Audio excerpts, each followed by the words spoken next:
All right, so this is a review of the RGBLink Mini ISO multicam video switcher. So this little thing right here.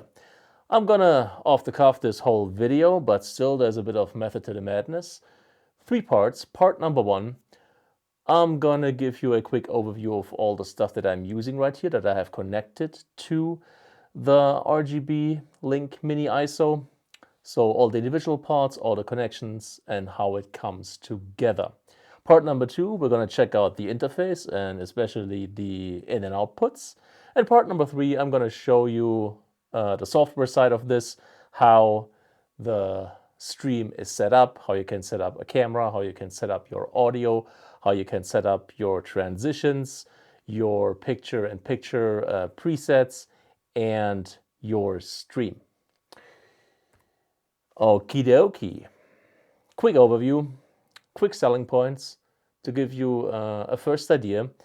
This is obviously super compact. That's a selling point. It has both SDI as well as HDMI inputs. That's a selling point. It has PTZ Control if you own a PTZ camera. Unfortunately, I don't anymore, so I can't really show you. I can only show you the options you have, the controls you have, but not an actual PTZ camera in action, unfortunately. Then this can also record a program out, not individual streams, although it's called ISO. You cannot record isolated streams, but the program out to a flash drive. Apart from that, you can hook up a whole lot of stuff. So these are the USPs. Let's get into the individual parts, and I have set everything and how I've set everything up. Maybe let me make one adjustment. Let me put this over here. There we go. Perfect. Perfection. Okay, so let's dive into the individual parts. This obviously is the multi-format video switcher. Then we got connected the A-cam. That's a Sony FX6. We got connected a B-cam. That's an FX3 right here, which is giving me this shot. So that's the FX3 number 1. And then we got a top-down shot. That's another FX3 that's obviously sitting somewhere up there outside of the frame. Then input number 4, that's my laptop right here. This just gives me a PDF currently, well, my laptop screen. So that's a PDF. That's convenient in case I forget to I forget how things work, so I can check them up right here. Also, I'm using this to show you that you can use the whole device as a webcam, or it's being registered as a webcam with that laptop, so you can use any software like OBS, for example, or your preferred streaming software to then stream the program out of this device to whatever streaming platform you prefer. So this has actually a little screen built into the device that gives you a multi-view, but obviously it is pretty small. So in my case, I opted to use the program out of the switcher and output a multi-view to my big monitor right here. So you're gonna have to decide for yourself whether it's a plus that the device has a mini screen built in, or whether that device, because of its super small form factor, actually has a screen that is too small, and therefore you might want to use an external monitor that kind of compromises the small form factor idea. So just letting you know, something to keep in mind. This is a multi-view. It is useful to check whether you're getting a signal, but it's not really useful to check perfect framing or to check exposure. I would definitely still do that with the individual cameras. Also, you're probably going to input 16:9 signals, and this has kind of a vertical stretch. This looks more like a 3:2 or a 5:4 aspect ratio, so you're getting a bit of a stretch vertically. Not with the program out that you're sending to an extra display. There you're getting your 16:9 aspect ratio. Then this right here, my small monitor, I opted to output the program out. So not the multi-view, but the program out. So the final result of the stream. Not strictly necessary. I like to do it this way because, and obviously I try to hook up as much stuff as possible to really see how this performs under heavy workload. The program out obviously is useful if you kind of get confused by the multi-view or your clients are on set. Definitely give them a program out, not a multi-view. It's too much to look at for them. So program out also offered by this device. Yeah, there we go. Camera number 1, camera number 2, camera number 3, multi-view, program out, and output to the laptop via the USB connection. So it's used as the streaming device or the device that runs the software that connects to the streaming service. And this is recognized by the laptop as a webcam. Then I'm feeding the laptop display as a signal back into the RGBLink Mini so I can show you that it works with OBS, which I'm also currently running on that laptop. More on that in the end. So these are all the devices. Camera number 1 is connected. Let's check out the inputs. Camera number 1, wait a second, this is what I need. This is what I need, there we go. Camera number 1 is connected via SDI. Then we got the on-off switch right here, USB-C power connection right there. You can run this off grid power, obviously. There's a USB-C cable with an adapter for grid power that comes with the device. If you want to run it via a power bank, that's also possible, but the power bank has to be able to deliver 60 watts of power. So it has to be a strong power bank that can also run a laptop, for example. Otherwise, you're not going to supply enough power to the device and it's going to start acting really funky. So maybe on a side note as well, if this is not run off of proper power, if it doesn't receive enough of it, but still turns on, a whole lot of funky stuff can happen that you are probably not going to have any explanation for. Most likely, if stuff like that happens, stuff that you just can't explain and doesn't make sense, probably you are not giving it enough power. So check your power source. Then right here, HDMI number 1, I'm not using because I'm using SDI number 1. As I said, another selling point, this has both SDI inputs as well as HDMI inputs for each, but you cannot connect 8 cameras. You cannot connect 4 SDI cameras and 4 HDMI cameras. You have 4 signals that you can input via either SDI or HDMI. So for input number 1, I've selected SDI because that's how my FX6, the A-cam, is connected. And for inputs number 2 and 3 and 4, I have selected HDMI. So you have to choose between the signal types. How that's done? In a moment. Let's move on. So HDMI connections. This is the multi-view out that goes to, sorry, I'm confusing myself here. This is the multi-view out that goes to the monitor right here. And on this side, right down here, that's the program out that goes to the small monitor. Now, since I have no camera angle that shows you this side, I'm going to switch to my laptop feed real quick because, check it out.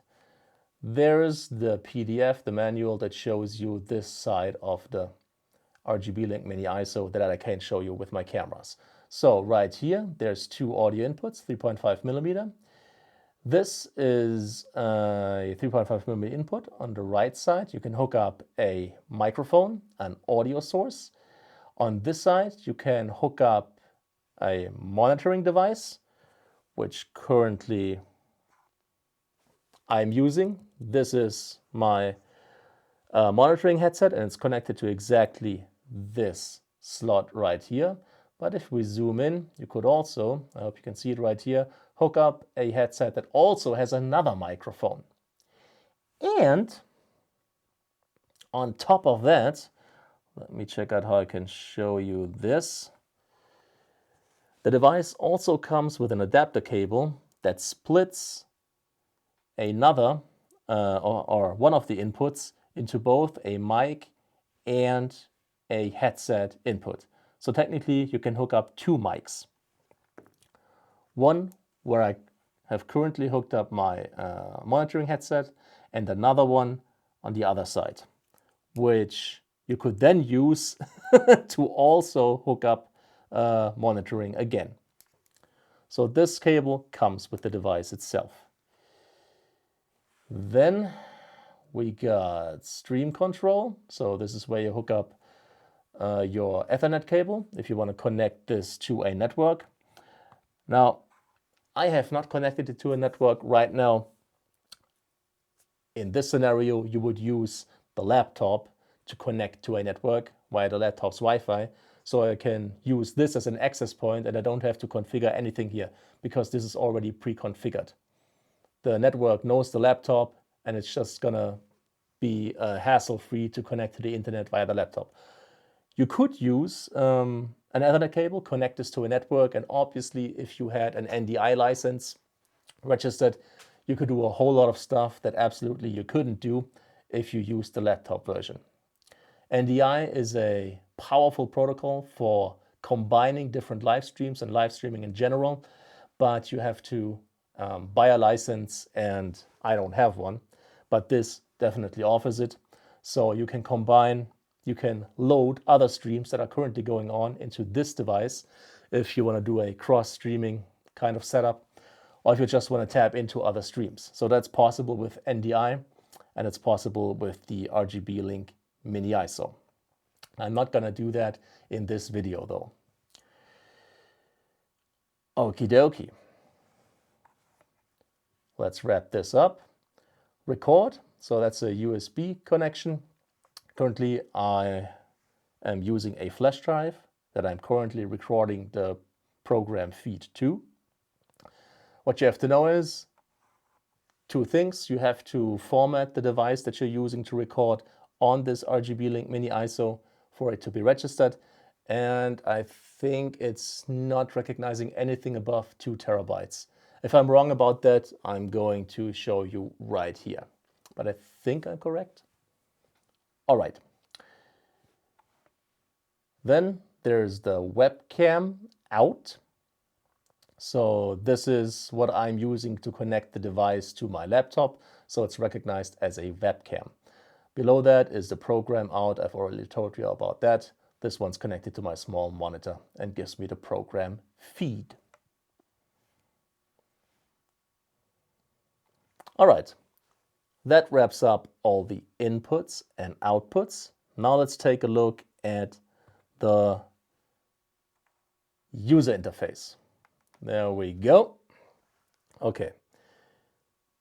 If this is the first time you're looking at something like this, I'm going to go through the different parts real quick.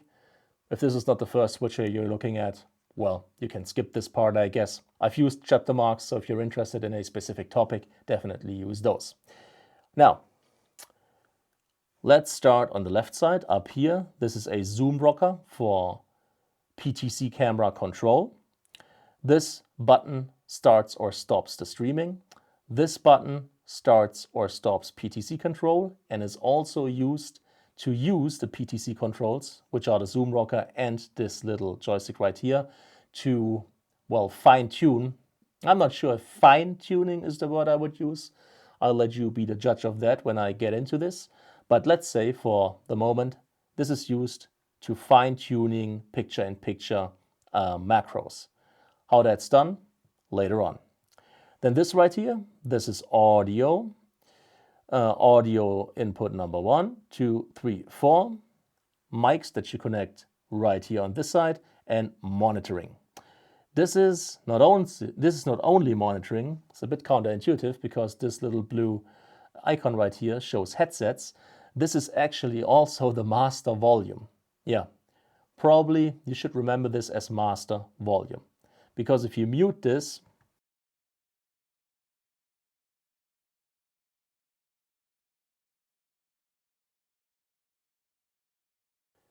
and now you can hear me again. So this is very important. I thought this was just monitoring, but during the tests, I realized this is actually the master volume. So if you mute the master volume, none of your audience is going to have any audio.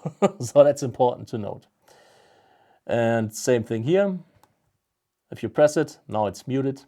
This would be all the inputs on that side, all the microphone inputs. Obviously, these are turning, so you can level your audio and your master volume and the individual audio channels. As you can see right here, as you might be able to spot, each camera source has its own audio levels, so you can see that you're getting audio and roughly where it meters, or whether it levels correctly. One or two thoughts about audio. Whatever you can do in camera, do in camera. And then just make sure these levels match the levels that you set in camera.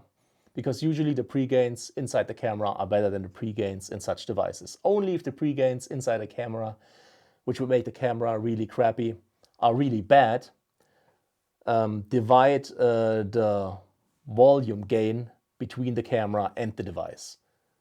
Other than that, make sure the camera does the heavy lifting because it's much better at it than this device. And use this device as little as possible. All right, going back to the user interface, we got that side covered. This obviously is the multi-view. It is a touch screen. More on that in a moment. Then down here you got selectors for the video inputs, 1, 2, 3, 4, 5, for the program feed, and 1, 2, 3, 4, 5 for the preview feed. The program is what's live, and the preview feed is what you're going to transition to, or where you set up your picture-in-picture profiles. More on that in a moment. Then you got cut and auto. Cut does a hard cut in between the selected video sources. You also got auto, which is going to execute the transition that you've set up. Currently, it's set to a simple fade.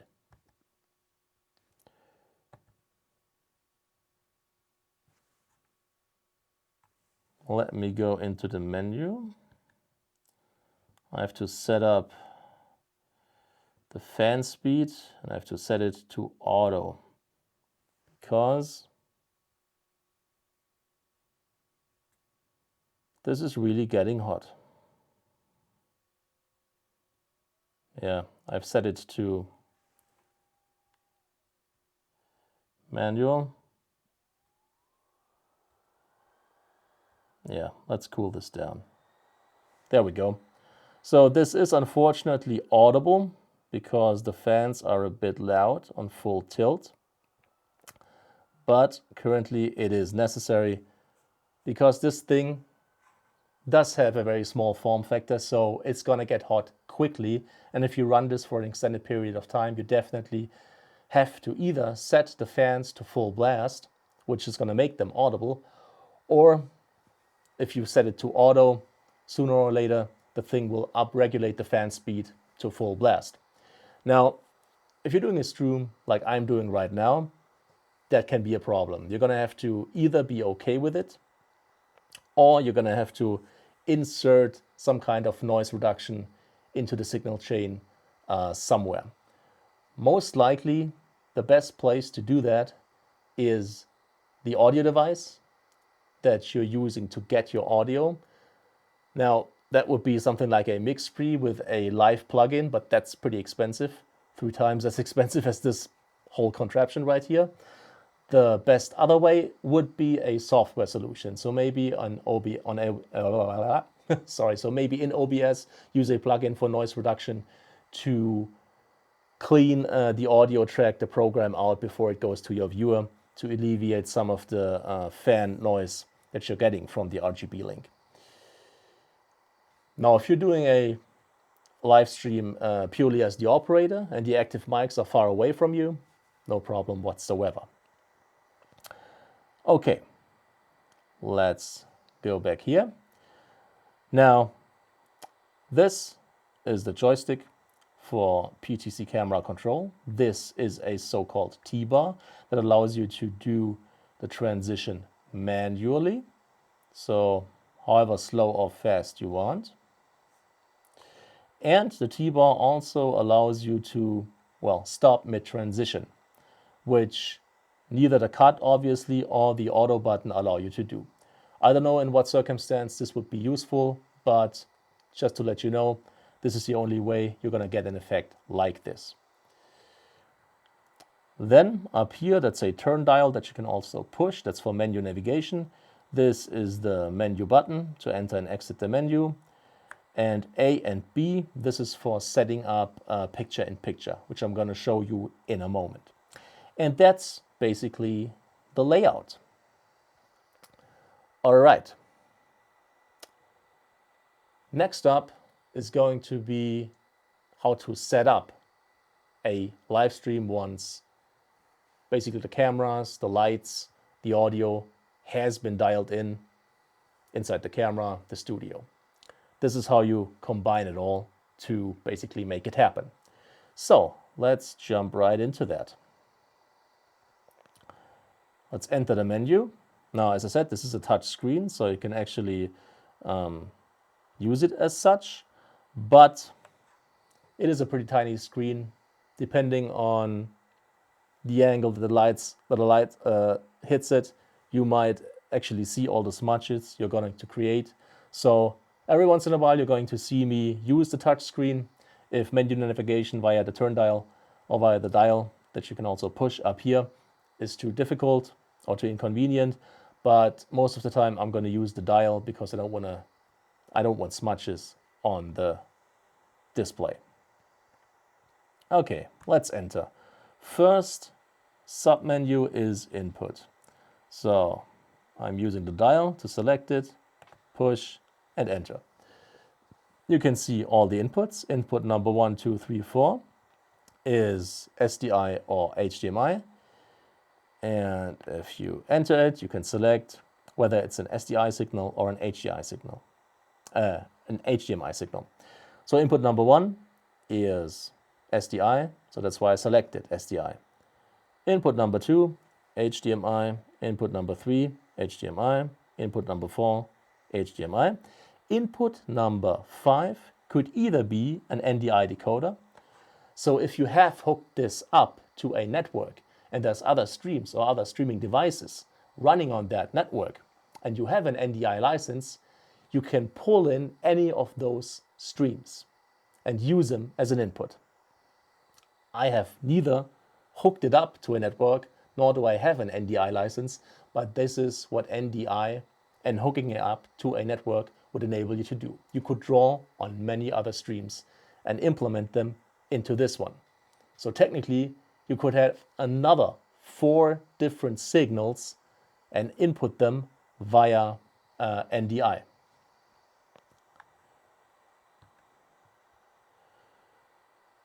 The other option would be UVC camera, so a webcam. So not only can you use the USB connection as an output to send the signal to a laptop, for example, you can also use it as an input and hook up a USB webcam, which would then also be a camera input.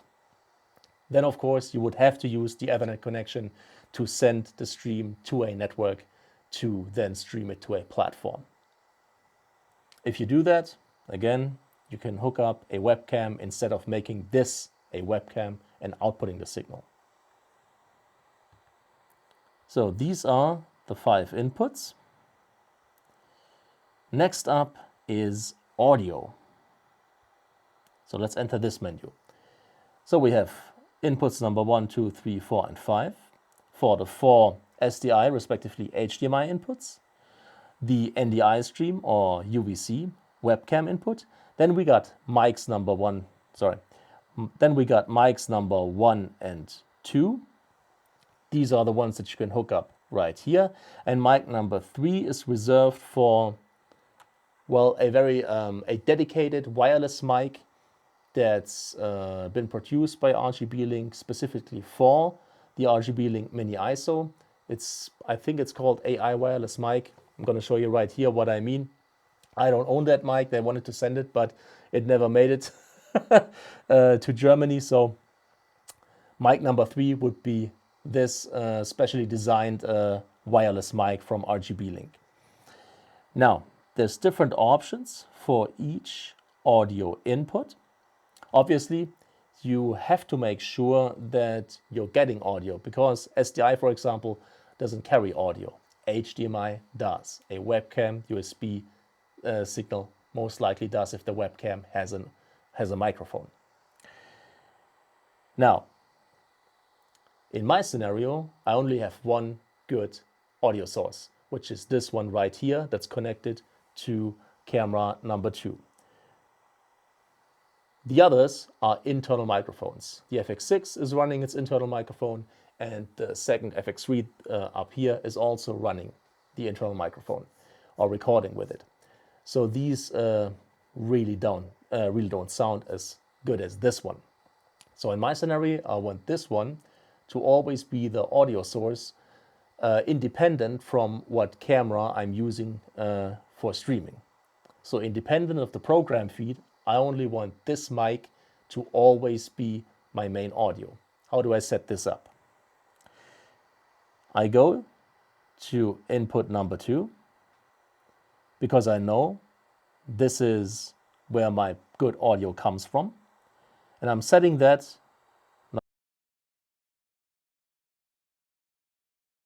to mix. So this is always the program audio. I could mix in other audio. Technically, I could set mix for all of the other audio sources. I mean, technically, I could mix this in too. And now this is what you're hearing. This is BS.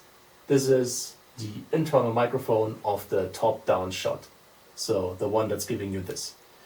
We don't want that because it sounds terrible. So we're turning this off and we're back to the good audio from camera number 2.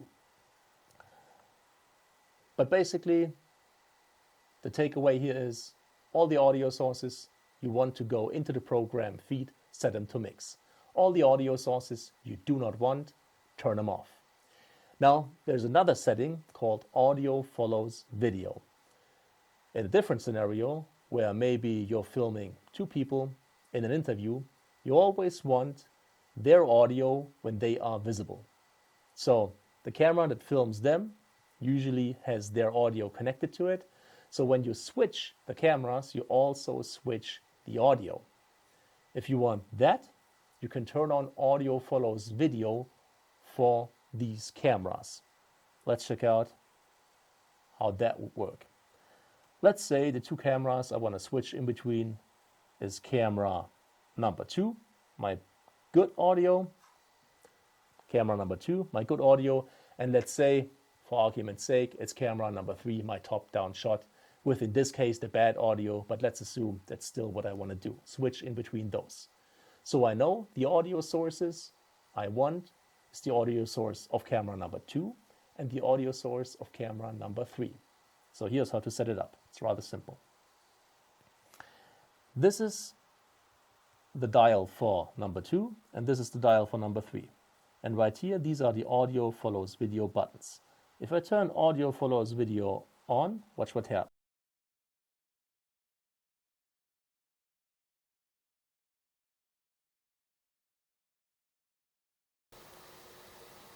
Now I'm doing the same thing for number 3.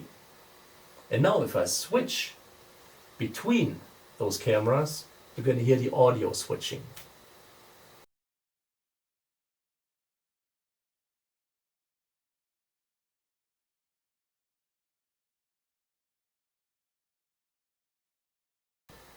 And now you're getting the bad audio. But this is basically how it's set up.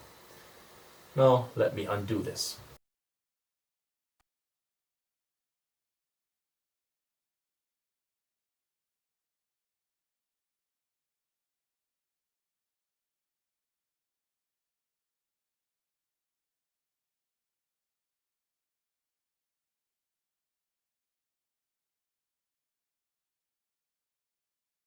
output. This is obviously the master volume that I can lower or up using this dial. And that is audio. So we've set up the camera signals, we've set up the audio. What's next? Next is, come on. Next is the output. So once audio and video are set, how do you want to output this? Either to a laptop, to the stream, or to your recording media. So let's check it out. Submenu number 3, output. Format. We got 1080p 60, 1080p 50, 1080p 30, 720p 60, 720p 50, and no 720p 30. I don't know why, but that's the way it is. And then we also got Full HD vertical. So 1080 by 1920, 9 by 16 at 60 frames per second. Sorry, at 60 frames per second. There we go. So this is actually another selling point. With this switcher, you can also stream vertically. You can either send out a vertical signal that is vertical, or turn a signal from horizontal to vertical. That's a USP that I forgot to mention in the very beginning. So this also has that, which makes it very easy to stream to TikTok and Instagram. Any kind of platform that uses vertical video. That's actually a very good selling point for this thing, because I've used many other switches and none of them had that feature built in. Maybe through a firmware update they now do. This has it by default. Let's go back into, so format, then stream, same thing. You can turn the stream on and off. You can set a bitrate, goes from 2, which is the lowest, to 4, which is medium, to 8, which is high, and to 16 megabits per second, which is the highest bitrate. Obviously, this depends on the quality of your internet connection. If it's super slow, start with 2 Mbits, go to 4, go to 8, see what works. Audio is never the problem, it's always video when it comes to bandwidth. So definitely, in my opinion, it's better to opt for a lower quality image that you're getting consistent without lagging and without it being interrupted. But if you have a super fast connection, I mean 16 megabits isn't that much.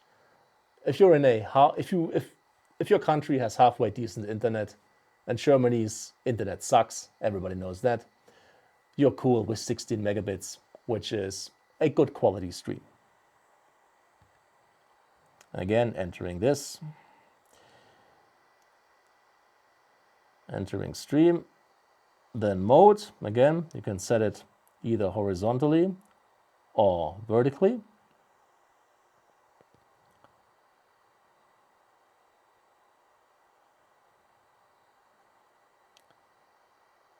Now, if I had NDI, this is where I could set up the NDI recorder. And if you have a Tao Cloud account, you can set this up here as well. Next up, record. I am currently recording. You can also set the megabits per second, disk info, and you get disk format. I mentioned that you have to format the disk for it to be recognized. So let's leave this. Then what's up next? We've set up the cameras, we've set up the audio, we've set up the format for the outgoing stream, the recording, and the program outs and all that stuff. So wherever we output our signal, it arrives the way we want it to arrive. Next up, in the menu, it says views. Now that sounds like playback. There's no playback. View is actually picture-in-picture macros. So before I can show you what the use is of views, as it's called right here, I'm going to show you how to set up a picture-in-picture source. So in the preview is where we're going to set it up. A is the current source. I want one. I could also use a black background, but I want a background. Let's say I want the laptop. Do I want this? Yeah, why not? Let's say I want the laptop feed as a background, so the manual. Now I'm going to select B, which is going to be the picture-in-picture. Again, from the preview, what do I need? Now, let's say I want the A-cam. So I would select the A-cam. Now let's say I want to position the picture-in-picture, so the smaller picture, somewhere else. I would then push this S button, which activates the PTZ control for positioning the picture-in-picture. So now I can use this to move this. Now it's not what I would call fine-tuning. It takes a bit getting used to, and pressing down on this very hard, and it has a lag before it starts, but you're getting the basic idea. You can select the size or set the size of the picture-in-picture via the zoom and its position via the joystick. You can overdo it, as you can see. Oh, dude. Now, if there's one thing I don't like about this, it's these controls. They are fiddly and simply not precise. So it takes some time to set something like this up. Which brings us to the views function. Because it takes so much time to set this up, you don't have time to set it up during a live stream. I mean, this is annoying, I have to tell you. This should really be done better. Yeah, but well, now you're getting this, for example. Now, if I know I'm going to use this later, I have an option to save it as a view. So I'm coming into the menu, I'm selecting the fourth sub-menu, Views, and now I'm tab holding one of the 8 placeholders. Let's say 1. Tab hold, it's going to ask you to confirm, and confirmed. Now you can recall this by tapping view number 1. So you don't have to set it up later. And even if you opt to stop the picture-in-picture process, switching in between camera feeds regularly, and you realize, damn, I actually need the freaking view again, you just enter the menu, come to views, don't tap hold, just tap number 1, and it's being set up for you again. So that's how this works. There we go. Granted, it is fiddly to set this up and not very well implemented. That's the one gripe I really have with this setup. Setting up the picture-in-picture is really annoying. And the whole thing doesn't have a lot to offer on the software side either. I mean, that's almost basically it, except for setting up the transitions, which can be a plus. Sometimes having too many options is a hindrance, but the few that you do have should be more easy to set up. I really don't enjoy setting up the picture-in-picture source, but I do love that I can save it to a view. All right, let's return to the menu. Next menu is Effect, and these are the transition effects. This is a cut. We got a fade, wipe from the left, wipe from the top, wipe from the bottom, from the right. We got upper left corner to lower right corner. We got this thing. We got that. This curtain, blinds. Oh yeah, the first three the other way around. Yeah, so this is the stuff you can choose from. Usually a fade is the best option in my opinion. Now, you cannot preset the duration of the transitions. If you want to make them slower or faster, you have to use the T-bar. Next up, and I kind of like using the T-bar, I gotta say. Next up is the key. And for the life of me, I cannot figure out how it works. I'm sorry. There we go. Real quick, had to figure out how keying is done. So, here it goes. To key, come into the menu, swipe left once, tap key, and then first of all, turn the key on. Now you can select a blue or a green key. I'll select a green key. And on the right side, you can dial it in if the key isn't perfect. But my recommendation is to basically just start with the key turned on and then dial it in. But before we actually do it, here's a bit of theory. For a key, you need a source and a fill. The source has the actual green screen, and the fill is what will then show up where the green screen is. The fill is the layer behind the source. So we need two layers. A background layer, that is the fill, and a foreground layer, that is the source. Luckily, with this one, we can easily select the foreground and the background layer. So let's select the background layer first. The background layer we're selecting, in this case, with A. So make sure A is on, and then select the layer that you want. In my case, because it's available, I'd like the background layer to be my laptop screen. So I'm setting this up right here by pushing 4 on the preview. Now the next thing that I need is a foreground layer. I will then select B, and as the foreground layer I want the A-cam. But as you can see, it's still a picture-in-picture, and I want it full screen. So I'm turning on S, and I'm navigating this all the way to the left and up, and I'm hitting the zoom rocker to make it as big as possible, which is full screen.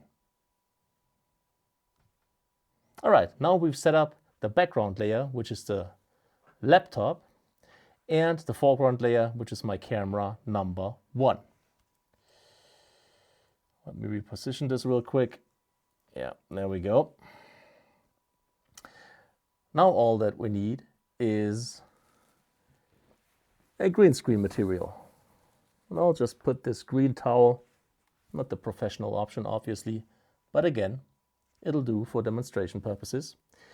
I'll put it on the chair next to me, just to show you how this works. Then I'm entering the menu, I'm coming to key, and I'm turning it on. And as you might be able to see right now, wait a second, the key isn't really perfect. Like, it's already working, but as you can see, it ain't perfect by any stretch of the imagination. So we have to dial it in. And this is a bit fiddly because I can only use my fingers. The turn dial doesn't work over here on the right side where I will dial in the settings. So you can either tap on the minus and the plus until it works, or you can use your fingers like this. And already that was too much. You'll have to dial this in, and it'll take a while. So my recommendation is to definitely do this before you start a stream. Okay, let's see how that works. Well, it's already much better, but you're getting the idea. Yeah, I think that qualifies as a decent result. Yeah, and that's how easy this is. That's keying. After the key, there's PTZ. Unfortunately, I don't have a PTZ camera anymore. Still, I'm going to show you the options. Zooming in and out, returning to the standard zoom setting. Focus, you can set it manually, or you can set the camera to autofocus if it supports that. And then, of course, you can set pan and tilt right here. But using the joystick is probably a better option. Then, of course, if you're connected to a network, you can set different IP addresses for different PTZ cameras to get control of.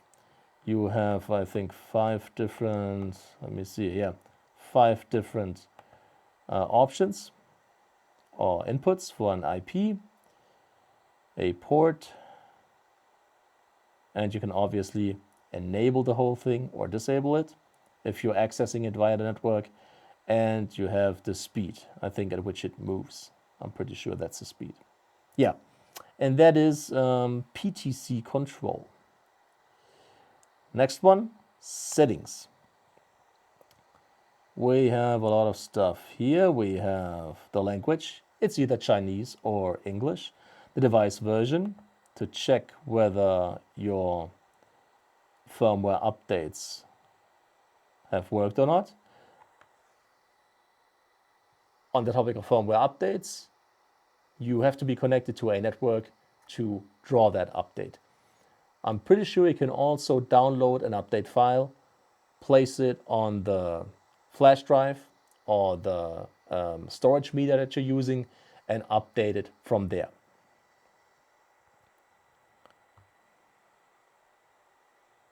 Let's go back into settings. Tao Cloud, again, if you have that account, you can set it up here.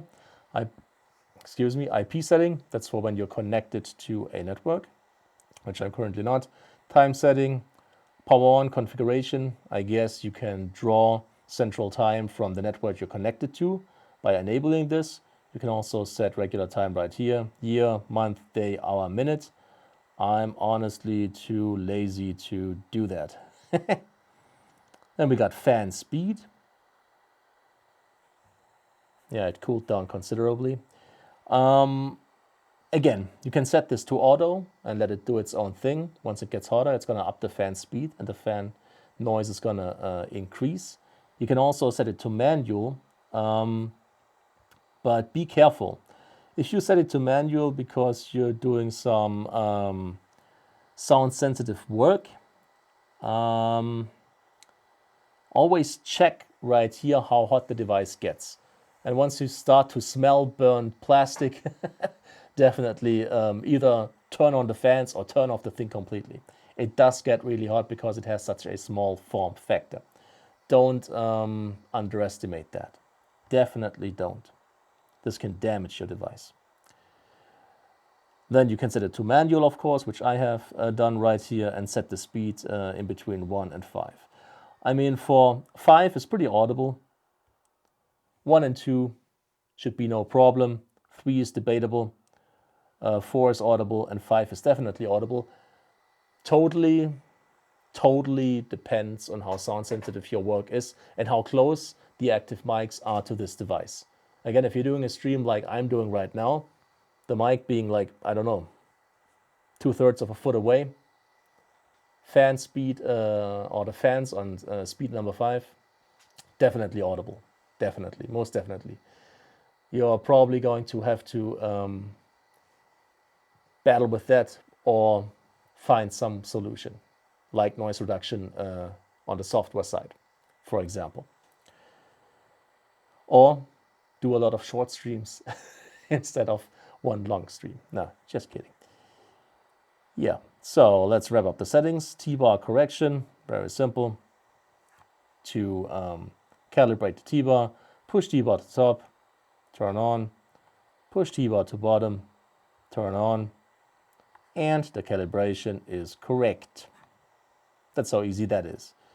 Key test, then update. This is a firmware update, checking for the latest update, but it can't because I don't have a network connection.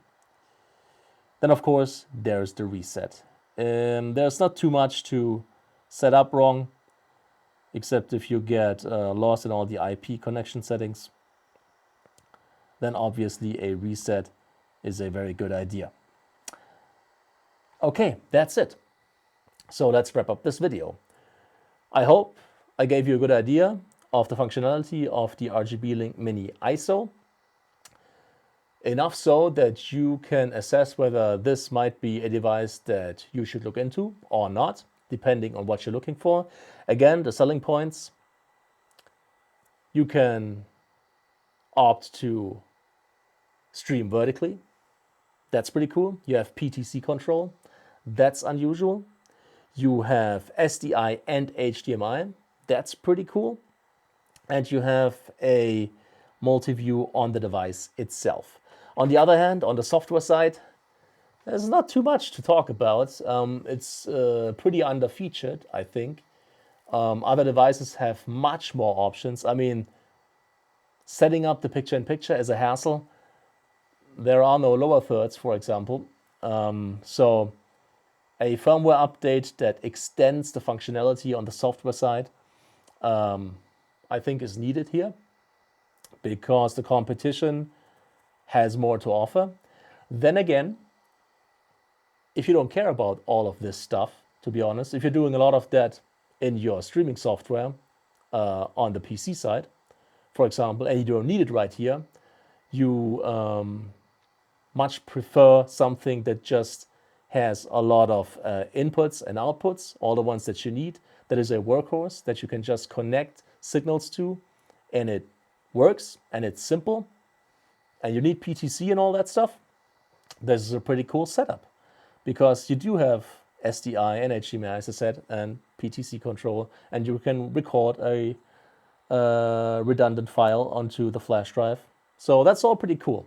So the benefits are definitely on the technical side, and the negatives, if you want to call them, are the fan noise and lacking, well, some software features that, I don't know, many others do offer. I liked working with it because it's easy to set up. It does everything that I needed to do, and it's pretty compact, I gotta say. For me though, this screen is too small, so I would always opt to output the multi-view to a bigger screen. That's just me. That's just my eyes. Yours might be totally fine with that. Okay, that's it for this video. If you liked it, if you found it helpful, please make sure to leave a thumbs up. It's greatly appreciated. Any kind of comment or feedback is welcome, and I'll try to answer as quickly as possible, which I haven't done as much as of lately, because, man, there's just so much life to take care of right now. You might have noticed I'm not doing many YouTube videos anymore, but that's going to change this year. Towards the middle of the year, the midpoint, I hope I've completed a nice studio setup, and I'm going to return to the original YouTube stuff that I basically love to do, actually, which is not so much product related, not so much product review related videos, but more tutorial like stuff, more exploratory stuff. That's the stuff I love to do. More setups, because I love to work with gear and to fiddle with gear and to create different setups. So that's coming up, a lot more content, and back to the basics. Much less product review stuff. All right. Still, thank you so much for your time. Thank you for watching, and hopefully see you again soon.